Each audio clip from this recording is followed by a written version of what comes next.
Welcome, everyone, to the captive audience. It is the 15th of December, and we're recording this show because it's a complicated schedule right now, but it's a busy and good schedule for our guest tonight, Representative Ed Deal, who is one of the co-petitioners for the No Tax OR petition to stop the gas tax and refer it to the ballot. And so there's a lot to tell on that, as well as many other things happening with your money, with the legislature, and with fraud in this state. Welcome to the show, Representative Deal. You bet, Kevin. Great to be with you. Good to see you again. Likewise. And I think the last time we talked, it was like right before, I think, Kate Brown was, or not Kate Brown. Yeah, there's another Freudian slip. Tina Kotek was still contemplating what she was going to do with this bill that had passed. And as it turns out, she did wait the full measure to sign it. And then that just ticked everybody off. And then you guys organized this and got it out there. You and Bruce Starr and Jason Williams are the chief petitioners. And then within a very short period of time, we had a lot of good news. Why don't you kind of fill in the history here of what happened, and then we can talk about where we're at now. You bet. Well, the governor did her best to deny Oregonians the opportunity to weigh in on this, and she cut our 90-day window to gather signatures down to about 45 days. But we took that opportunity to build an army and organize. And so when she finally did sign it, we were ready to rock and roll. And we gathered signatures with an all-volunteer team in record time. We hit our goal. We set a goal. We wanted 100,000 signatures in 30 days because we need 78,000. We hit our goal in about 7 days. And in about 11 days, we were at 150,000 signatures. And what we turned into the Secretary of State on Friday, after less than a month at this, was 194,000 signatures. Wow. We have more to go. We're still collecting signatures. We'll turn another batch in. We should be close to 250,000 signatures when we're done. Which is amazing. It's amazing. Isn't that somewhere in the neighborhood of the same number of signatures you'd need to do a constitutional amendment? Yeah. With an all-volunteer team that was passionate and committed out there in the rain and the wind, and working sometimes very long hours. They really pulled this thing together, and we had people coming out of the woodwork to sign this thing. So we sent a strong message to the Democrat leadership and to the governor, and we made Oregon history in the process. And I think we've changed the tax conversation in the state for years to come. Years to come. Happened to land at a time when people are feeling, in a sense, peak frustration with the affordability and of cost of living and everything, and then they get this news that somebody just thinks they can stick them with a gas tax. It's some increases in the registration fees, an increase in an income tax that's supposed to go to paying for mass transit that has not recovered from the days of usage of COVID. And they're like, affordability, inflation, they've had it. And then somebody says, well, you're going to have to pay some more. Yeah. Oregonians are already financially strapped, and our economy, we've got a pretty high unemployment right now. We've lost some manufacturing jobs. And then you tack on more taxes. And I always look at it this way, Kevin. Look at our budget in 2015 versus 2025, our state budget.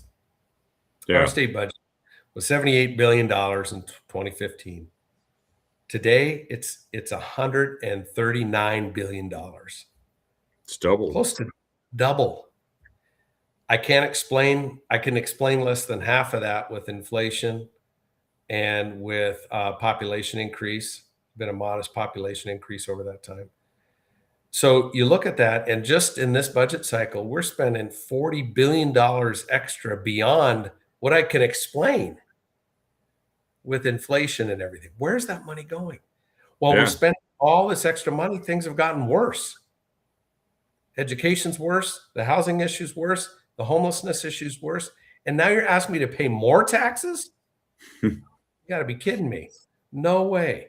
So we're having a revolt in this state right now, and we're forcing the Democrat leadership and the governor to pay attention to the Oregon people. They rammed this thing through. They tried to deny their voice, and they spoke up and said, "No, you ain't going to do this anymore." So I'm really pumped. We needed this. We needed this win, and we needed the Oregon people to stand up and be heard, and they are being heard. Well, you guys also had a little bit of fun at fanfare. Yeah. I'm just putting this up on the screen there because there was a video made of it's a horse and buggy. Yeah. The team, the elves wrapped all the petitions in Christmas paper, and one of my buddies, Tim Bielenberg, brought his carriage and his beautiful horses, and we brought them to the Capitol. It was a lot of fun. We even have a theme song, Kevin. Ben Roche wrote us a theme song to the tune of Jingle Bells called No Tax Oregon. So playing on this? Is that what's playing? Oh, I don't know if it's playing on this one. But I just put one out on my social media, a video that has the theme song on it. So it was a time to celebrate. We had a lot of the volunteers come and dress up as elves and Santa, and just, hey, celebrate your victory, and deliver Christmas early to the Oregon people. That's what this was about. Yeah, it was fantastic. And it lists the number of signatures that you mentioned, and there's more coming. And this is also a process, right? Because you guys had to go and receive these in, you do some validation, right? You make sure everything is good. Yeah.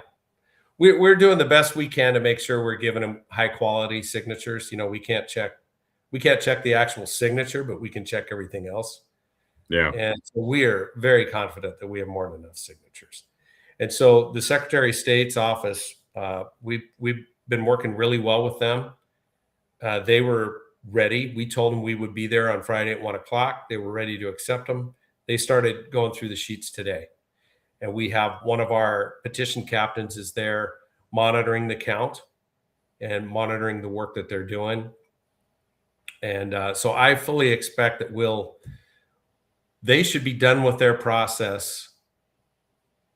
I would think they'd be done with their process by the end of this week, frankly. That I might be a little bit too optimistic, but this was the best sign that we had that everyone knows this is inevitable. The Oregon Department of Revenue sent out a letter today saying we will not be implementing the doubling of the statewide payroll transit tax. They're not going to implement it, so they're just using some sort of. They're going to hold off on implementing it because we delivered 200,000 signatures. Huh. Yeah.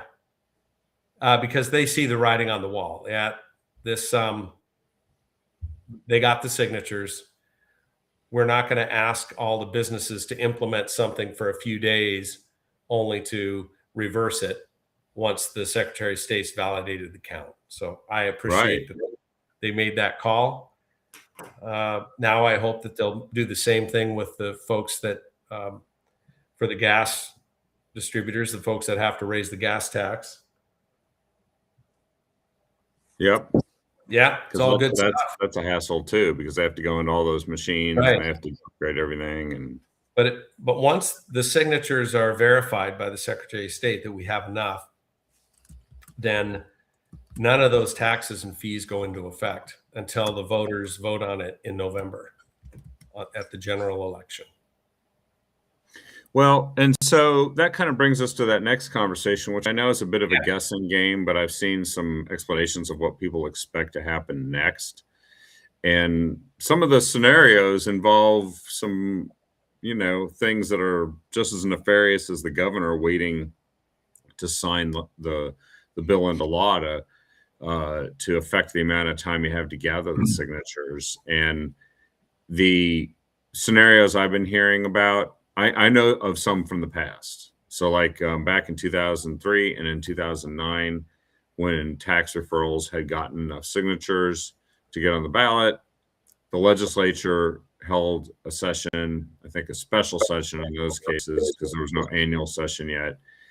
And they moved the election that it would be held at the referendum to a special election, an off election that would have lower Mhm. turnout, and in hopes of doing two things. I think they wanted to make sure Mm. that maybe their union folks could get in there and muscle through enough votes to overcome low turnout on our side. And then the second thing was, of course, they didn't want it to appear on the general election ballot and potentially create uh, a bad optics situation for everybody who voted for the petition or voted for the tax either, and for everybody who um, else on the ballot who could suffer from greater turnout by tax revolting citizens.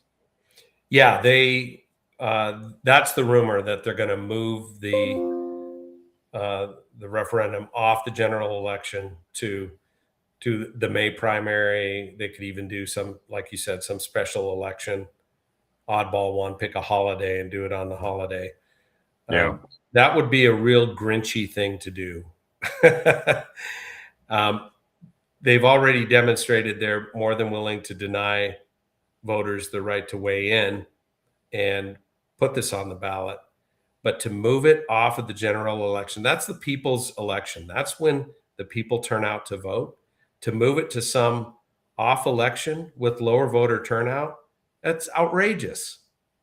I mean, the governor's already thumbed her nose at the Oregon people. I'd be slapping them in the face. And I don't trust you to vote. I don't trust your ability to make decisions. So we're going to minimize your ability to do that.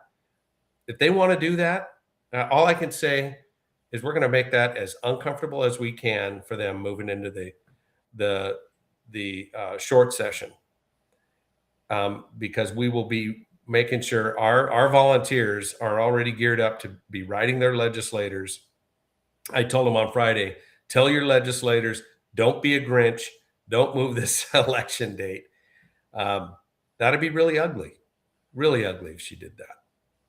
well, and it wouldn't be unheard of for them to be that nefarious, but it really backfired when they waited to sign the bill into law Totally because it backfired. just created energy for you guys to Yeah. give the signatures. And at this point, moving the date will backfire on them too. It will. It'd be a real nasty move. So we're going to push hard to make sure it stays on the general election. That's where it should be. That's where the voters get to weigh in. I've talked to some of my colleagues. They know that the voters will vote down these taxes and fees. It'll be a no vote. So now it's up to the governor and the Democrat leadership to decide, what are they going to do? What are they going to do to keep maintenance and road safety going? Um, we know what they need to do. They need to reprioritize the money that's already there. But what the governor has signaled sometimes is she's willing to sacrifice road safety over those other pet priorities that she has in ODOT. And I think we need to make sure people understand it in those terms. She's holding safety and maintenance hostage to fund other things in the budget. And why do you do that? This is I'm an engineer, business guy.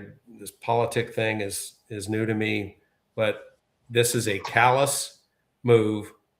You take the thing that's most important to Oregon voters, road safety and maintenance. If you ask them what's the most important thing for traffic or for Yeah. transportation, and that's the thing you put on the chopping block first. to justify more taxes. That's exactly what they're doing. That's exactly what they're doing. Well, Why and they've they're not done funding EV chargers. They're no. not defunding the social equity office. They're not defunding these mega boondoggle projects. They're taking it away from snowplows. At least that's what they're threatening. And I think that's just a callous move. That commercial TV commercial writes itself. In every race where Yeah. somebody bears any responsibility for supporting that Yeah. approach. Mhm. So the other possibility, and it's obviously a more technical one, is that they could go and um, change what they passed already in the short session, potentially. I mean, I guess they may have problems getting the votes, but if the people that voted for it have a greater fear of doing nothing, then they might actually go and try to do something else and get around it. Yeah. Can they do that? Can they just sort of repeal it, which makes I think the referendum evaporate, and then pass something else, which of course then would start the whole process over potentially. There's a lot of things. They could repeal the whole bill and pass it again. I dare you. Yeah, We got a I whole know. army of people ready to rock and roll. They'll be out there. They'll put it back on the ballot again, and they'll be twice as pissed off as they were the first go around. Yeah. Um, so I think that would be futile. And I don't know what the right answer is, to sit down and have some hard discussions and say, okay, what programs are lower priority, and maybe we should not be funding those. Maybe we should shift money that's sitting in reserve on these big capital projects that frankly will never happen. You know, the Rose Quarter project, Yeah. which started out as a $500 million project to add a third lane. My understanding is that there's a 1.8-mile stretch there in the Rose Quarter. That's the only 2-lane chunk of I-5 between Mexico and Canada. And that Rose Quarter project is now a $2 billion project. Doesn't add a third lane. It is a restorative justice urban renewal project with this massive cap over the freeway that they Yep. could put buildings on, flower beds, parks, and they're improving the on ramps and off ramps, but they're not even adding a flip lane, and it's costing $2 billion, and it will never happen. The feds aren't going to fund that thing. Well, I understand. Didn't they already basically say they were pulling the money? The feds, Yeah, I there's some think so. question whether the feds already pulled it or not. I'm not exactly sure if that's been settled. It may have already been pulled. And I know that the I-5 bridge has been in trouble as well, I think, with the feds, and Yeah.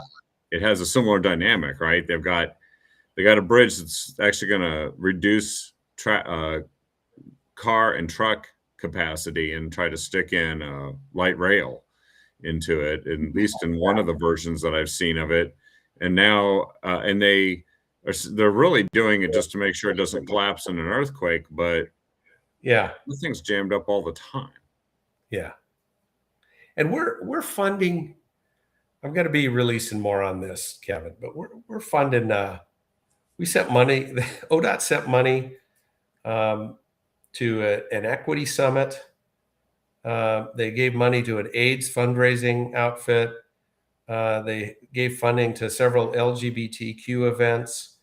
They paid for an LGBTQ bus wrap around Chariots. We gave money to this Cambodian Buddhist society. ODOT. Why are they doing this? Why are we spending money on that stuff? And you're telling me you can't plow the roads? Yeah. And So there was the $28 million that they're going amount to have that you mentioned that they spend on the Office of Equity I think is a significant amount. It's the social equity and civil rights division, which is about $29 million agency. And then you've also got incorporated in all these projects, restorative justice and climate justice. ODOT is off its core mission. Yeah. And the Oregon people said loud and clear, prioritize safety and maintenance, focus ODOT on core mission, don't raise my taxes. It's very simple. Yeah. It really is simple. The first thing we should do is do a deep performance audit of ODOT. I looked for one. I couldn't find one. I don't know if maybe it happened years and years ago, but that's what we need to do. And look at every fund and sub-fund, identify where the money is on those funds, what's been rolling forward. You know, there's underspending in some of these funds. Clearly understand where all the vacancies are, understand what each one of these funds is going for, weigh it in priority to safety and maintenance, and then make some decisions. And it's going to make certain special interest groups very upset. I get it. But that's what the Oregon people want. And I don't blame them. And that's what this is kind of cracking the edifice of what the entire state government's been doing. Oh, yeah. Because this is just one department that just happens to have stuck its neck out and ticked people off with this taxing scheme. Yeah. It's when you look at the budget, like I was saying before, and you have this massive growth in the state budget, yet we're not feeling any value out of that. We should be rightfully questioned, where is our money going? And why in the world are you asking me to pay more in taxes right now? And I'll tell you, I ran a business. It was a small business. I built it from nothing up to about 100 employees. But you manage your money. You manage your money. You know where money's coming in and where it's going out. And we're not doing that. How can you tell me that ODOT needs more money when you've never done a broad and deep performance audit in the last 10 years? And they have added on a lot of employees over that. They've added on a lot of employees. They've added on a lot of different projects. I'm hearing stories that their reporting mechanisms are really poor, and some of the reporting they're even doing to the feds is not accurate. I mean, it's just one thing after another. I don't think we should be giving them a dime. This is what I've said for months. We should not be giving them a dime unless they can demonstrate full accountability for the money they're already getting. And this is the department that underestimated the amount of money they were going to get from the feds by $1 billion. That was found in the audit. Yeah, I think what they did is they misestimated when that money was going to be collected, I think was the deal. Oops. $1 billion math error, and they want more money. Yeah. Well, that screams accountability. Well, there's a lot of stuff that could apply to that. You've got a number of other things happening here too. So you're kind of heading into a legislative session. There's going to be a move right now when people pay their state taxes. It's based on their taxable income from their federal taxes. It's connected. It is connected. It's called the rolling reconnect. Yeah. So, which, when there's a change in what is taxable federally, it can affect the state. The taxable items in the federal level changed in the one big beautiful bill. There was some no taxes on tips, no taxes on overtime, reduced taxes on Social Security, also in business deductibility of improvements and capital spending, and that would cause state taxable income to therefore be less. Therefore, they would collect less state taxes. But of course, all the things we just mentioned are really good for individuals in the economy. But that's not a concern, is it, of our friends in the state legislature? No. No, I'm popping up this. This is a presentation we got recently uh, from the Legislative Revenue Office, and it shows the rolling reconnect. So we have the HR1 Big Beautiful Bill. Oregon taxpayers will benefit from that in state taxes by $888 million in savings over the next 2 years. That's tax savings to Oregonians because of HR1. That's just state taxes, not counting federal tax breaks. Yeah. Now, that's how you and I look at it. Wow, Oregonians are going to save $888 million in state taxes. The leadership and the governor's looking at it. Oh my God, we're going to lose $888 million in revenue to the state. So, and you got to look at this. They're calling this a tax break for the rich. This is how they're marketing it. But look at this: overtime, $221 million saved back in people's pockets who are working overtime. Tips, no overtime, no tax on tips. $77 million back to Oregon taxpayers. Car loan interest. There's all these other things. And then there's things that relate to businesses and depreciation and R&D expenses. This is big for Oregon taxpayers. Well, in the short session, they're going to try and disconnect us. The Democrat leadership and the governor want to disconnect us from this so that we don't get this $888 million tax break. So that'll be a big fight in there. And that's for the February short session that they're going to try to do. The February short session. Yeah. Yeah. That's just crazy. So really interesting. Yeah. We'll see how they approach it. I think it'll be a big mistake. But they've been making some big mistakes already. This would just add it to the list. Well, this TV ad again writes itself. So does the mail piece that you send to people. You show the millionaires and billionaires earning overtime and tips, for example. And there are none. They're all working class people who are the ones who have had enough of the cost of living increases and the affordability problems that signed the petition. Which has got to weigh on them a little bit in this decision too. Yeah. So we need to do a really good job of communicating this and to make sure that my Democrat colleagues, and I think there's plenty of them that will be really sensitive to this. Here's the other thing, Kevin. When I look back at 2015 and I looked at the discussion going on about the budget, it was generally positive. People felt it's a strong economy. We're bringing in money. We're going to have, there'll be a kicker. That was in 2015. Now our state budget's double, and all I hear, we're out of money. We don't have enough money. How can that be? How can that be? The money is not going in ways that Oregonians prioritize. It's as simple as that.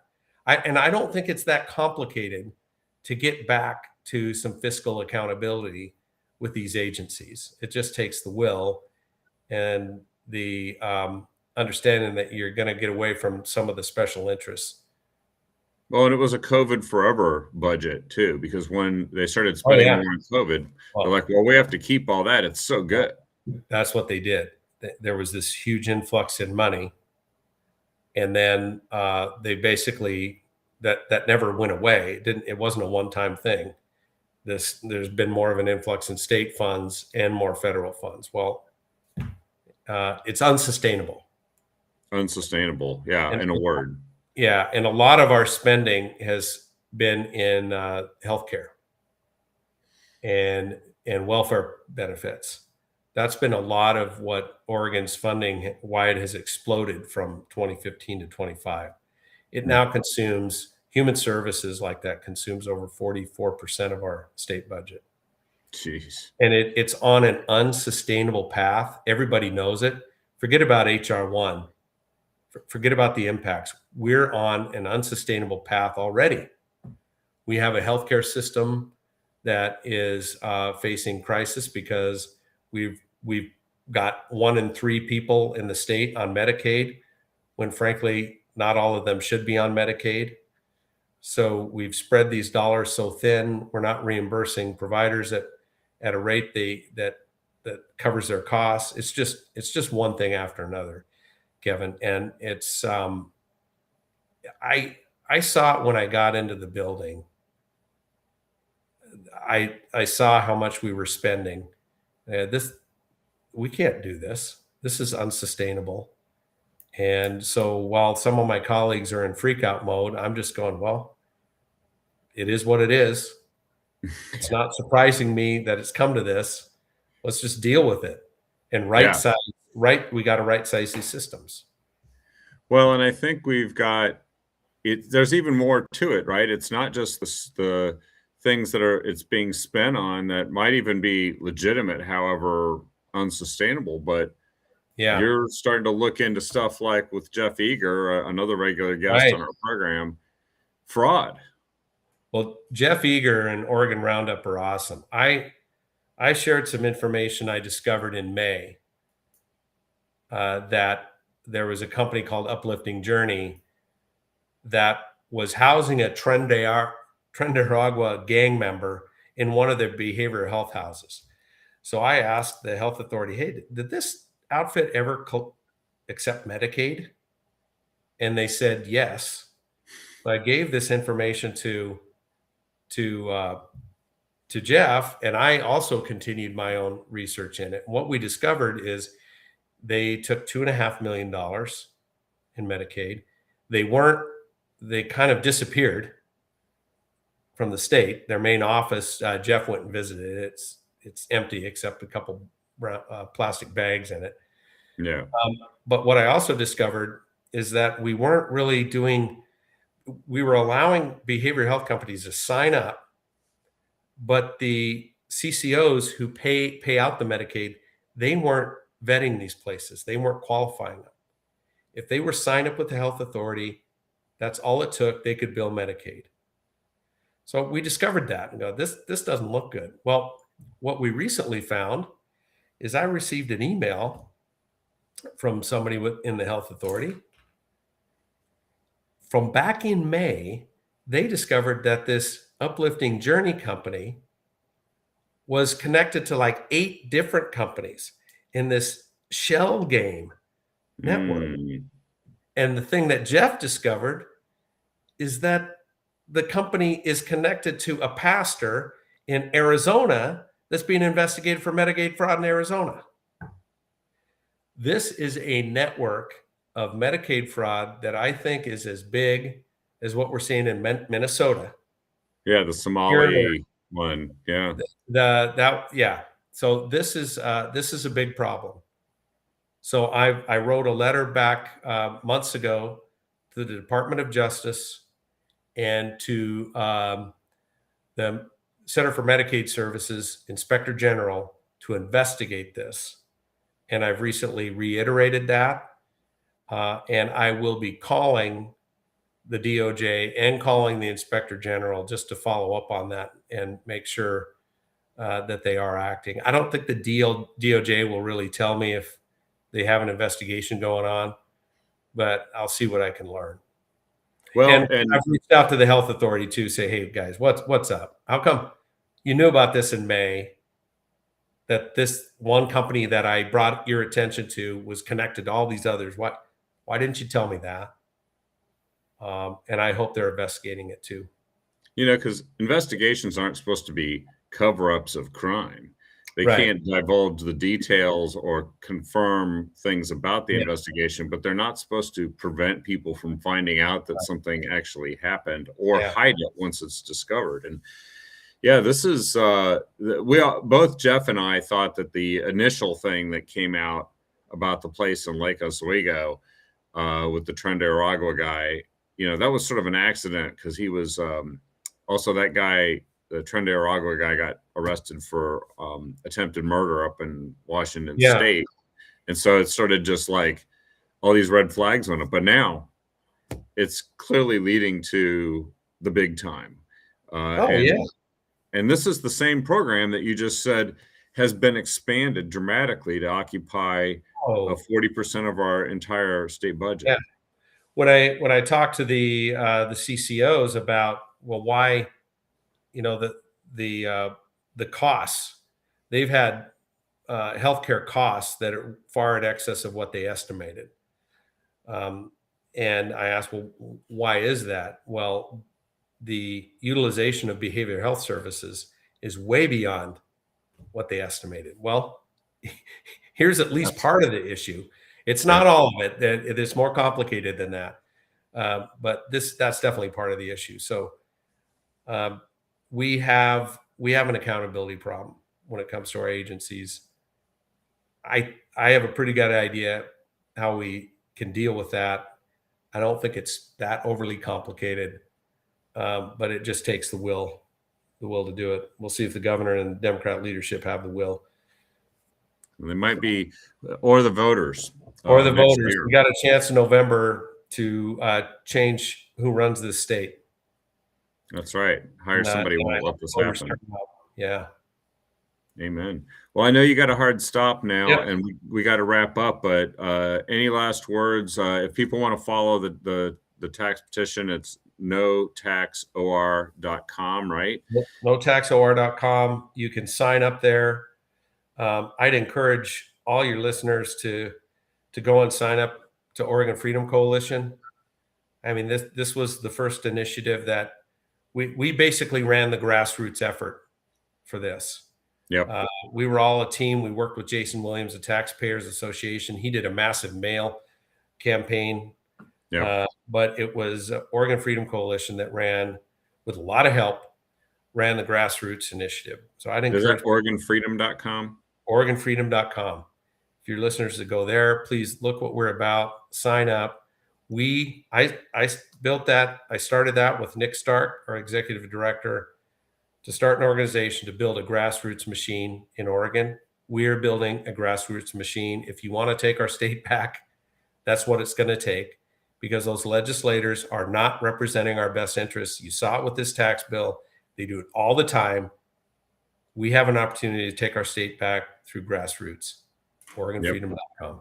So, And of course, OregonRoundup.substack.com for folks who want yes. to read more about that fraud that's going on from Jeff Eager. Representative Deal, thank you so much for joining us here tonight. And as always, we look forward to having you on again. Good luck with the rest of the campaign. Everybody knows what they need to do to get involved. Stay involved. Expect more hijinks and crazy stuff here in the coming months, and we got to stay on top of it. We're only getting started, Kevin. We'll take our state back. Well, thanks, Representative Deal. Have a great rest of the evening. And by the way, Merry